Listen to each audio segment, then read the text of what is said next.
Thank you, guys. Well, as we prepare to enter the final quarter of 2024, what does the rest of the year have in store for us in terms of our finances? Now, will the market shift? Is rate relief on the way? Should we be buying property? There is a lot to talk about, and there's one man who knows his stuff, Executive Chairman of Yellow Brick Road, Mark Bouris. Good morning to you, Mark. Good morning, guys. Interest rates were kept on hold earlier this month, a little over 3 months left of the year.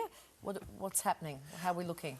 Well, Colin, interest rates have been on hold for a really long time, so we are looking towards a rate reduction. We are definitely at the peak of our rate period. So, if anything, it is more likely than not that the rates will either stay on hold or start to reduce.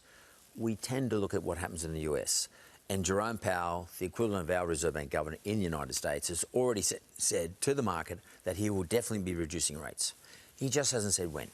OK. A lot of people watching who might have enough money for a deposit, for instance, but are really worried about these mortgage rates, right? The mortgage repayments. What's your advice? Are there different things to do with your money than sit on it and wait for the right property opportunity to come up?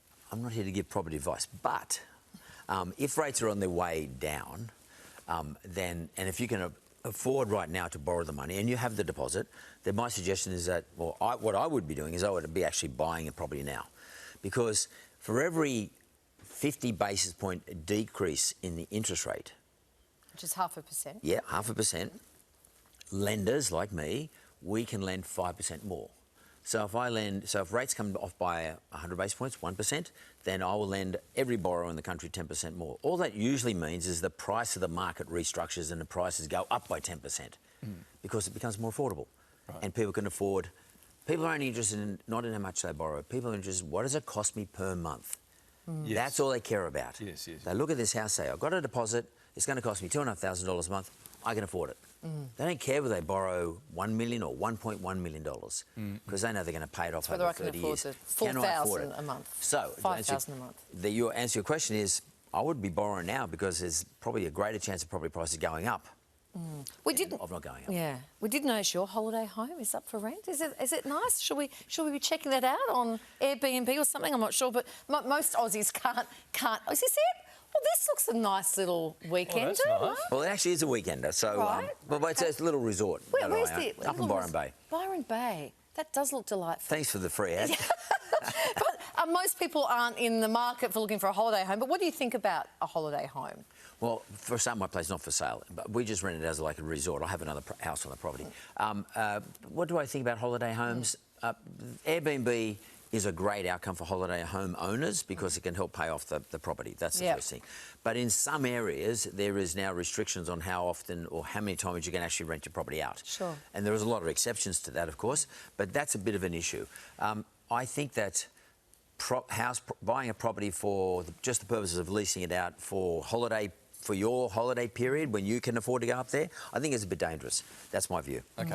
We're going to talk about credit card fees for a sec, and sometimes we have no choice but to pay by card, and we get those nasty little fees, right? Every time. Every time, but things could be about to change. Yeah, well, there is discussion, and the UK has now changed this. So there is discussion. I don't know if it's about to change. There is discussion about a review on this as to the many billions of dollars that the banks charge us on every single transaction through the merchant. So it's more at the merchant level. So they're charging the merchant then charges us. So $5 coffee is like $5.08. That's what it's going to cost you. And the question comes down to, is that fair? Because it's actually my money. Yes. That I'm spending. So why are you charging me to spend my money? I could pay cash, but the problem is you can't get cash anymore. If you can find an ATM or a bank that's open to give you cash or a bank that's open that is prepared to give you cash. Well, then the business says we don't accept cash. Or you say, I want to draw cash, and they say to you, what do you want the money for? And you go, oh, my God, like, am I going to get reported to somebody? So that's the fairness of the issue, and that's what they're going to review. Yeah, OK, and that's on the cards. They're looking at it. Well, the UK's done it, and Australia now is looking at reviewing Looking at it, good.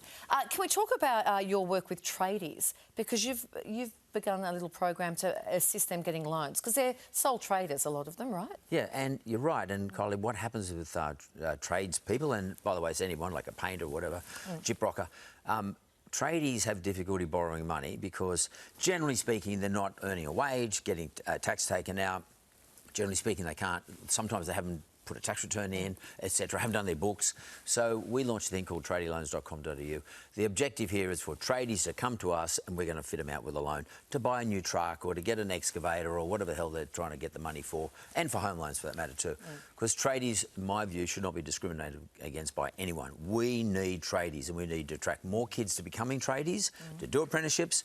And one thing is we can't be doing is telling their parents that we're not going to lend them money in the future when they start becoming a tradie. Yeah, some of the hardest workers around. Yeah. Mate, as we say goodbye, just in relation to your Byron Bay place, when Kylie and I come, they're separate bathrooms because we can't share a bathroom. We're in at that stage in now, for a aren't we? relationship. So when we come up there to spend some time there. Separate bathrooms, separate bedrooms. Oh, well, that's a given, yes. So it's plenty of separation, don't worry. That escalated quite quickly. Thank you, mate. Lovely to see you. Great advice as always. Thanks, congratulations. Thank you, mate. Thanks very much. Weekend away, is that my prize? Anytime. After this, yes. This logo gets you into the best places, yeah. Thank you, It's mate. like better than a credit card.